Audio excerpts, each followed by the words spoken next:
This is Ike Feldman with Outside the Cage on CBS Sports Radio. And look who it is. He was just in studio last week before his fight for Glory 61. Got the win. Took a head kick, walked through it like the Terminator. Joined again by Chris Camozzi in his hometown, Denver. Chris, how you doing, man? I'm doing good. Yeah, it feels good to come off a win and just be back in the gym training already. Why the hell are you back at the gym, man? I see all these fighters. They eat all the crap they want. And they gain 30 pounds. I've been eating the crap, but no, I was bored. I haven't really trained all week. I trained a little bit here and there, but I don't know. I'm bored already, so I don't have much of a life outside of this. So I'm used to training all the time and taking time off. I go home and I'm like, now what do I do? There's the whole day, so I don't know what to do with myself. So I figure I'll jump in on sparring tonight. Fantastic. And as I saw when I was Googling Factory X again with Mark Montoya, the fighter caliber that you guys got down here, and it's all being coordinated by the Camozzis, Brittany Camozzi, Brian Camozzi. Am I correct on the names? Yep. Okay. The whole Camozzi's family, and Chris can't stay away. Is it just like, did you guys have a grandfather who was in this? Did you guys just wrestle growing up or martial arts growing up? Why are you guys so ingrained with martial arts? And there's nothing wrong with it. It's amazing. No, nobody. We're the only ones in our family.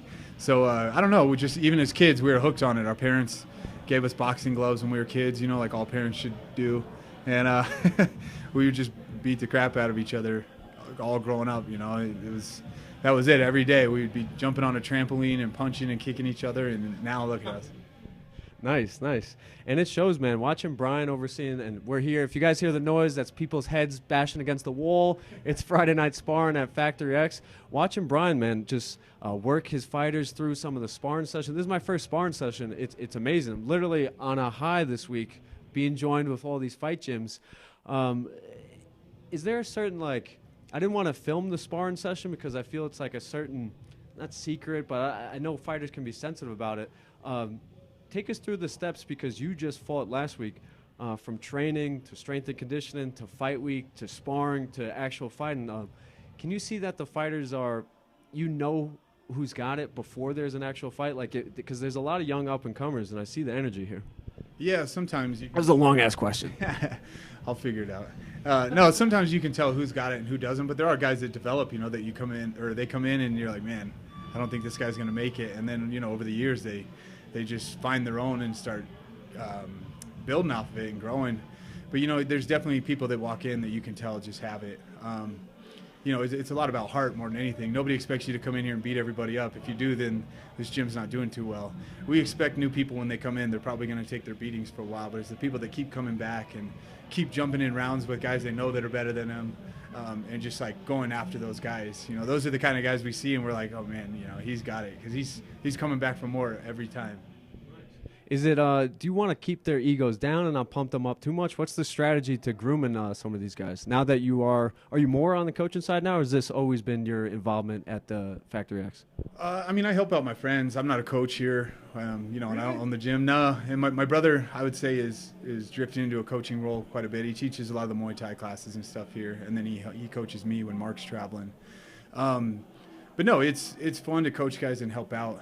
But I think as far as grooming, I don't know if there's a lot of grooming. It's kind of like gladiator school here. Wow. It's sink or swim for the most part. For the team, if you want to be on the team, a lot of it's sink or swim. We're not going to throw amateurs in with pros every time, but there's days Mark will come in and be like, all right, let's see what he's got. Oh, wow. Put so-and-so against a more experienced fighter, and it's just it builds character. Like I said, if they keep coming back, keep trying harder, keep trying to learn to beat that person that's been beating them the whole time, that's when somebody's got it.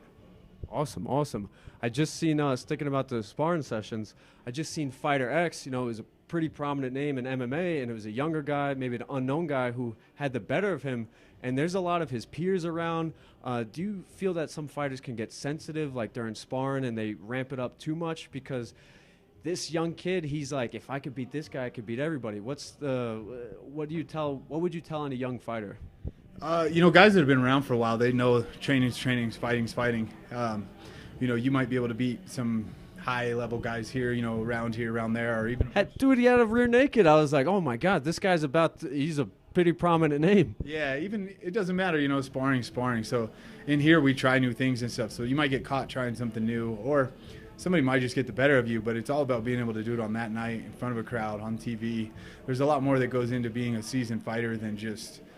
being able to win like rounds in the gym and stuff. It's being able to handle all that pressure and do it on that night. But yeah, we've got young guys here that can hang with, guys you see in the UFC all the time. It's just a matter of waiting their turn and getting there. Nice. Again, we're being joined by Chris Camozzi, Glory Kickboxer, former UFC fighter. Might get back into MMA. He's rolling, guys. I got the insight. He's rolling again. He's rolling around. Yeah, right back to the mats. I love doing MMA. So I train MMA unless I get a kickboxing fight, not the other way around. Even though I've signed with Glory, I come back and I just do MMA because I'm still waiting for an MMA fight. I'm trying to talk with Bellator, PFL, one of those prominent promotions and get with them. So we'll see. But I'm always going to train MMA. Nice, man. Nice. You're fantastic. I hope it happens. If you really wanted to do it, it will happen. Sticking with you, I was just in Glory 61, the Hammerstein Arena in NYC. You got it done, man. You walked through an amazing head kick. I called you the Terminator during the sparring, and you're right back in here during the week. What's next for you, man? And take us through that night first. Take us through that night. That night was a lot of fun. You bring up the head kick. It's funny. A few people brought it up. It didn't. It was loud. Yeah, it didn't hurt at all. I don't know. I guess everybody's got to be good at something. Mine's taking shots. If I feel like I got a cinder block head, so we'll see. What's next now is contract. So that was the last fight on my contract with Glory.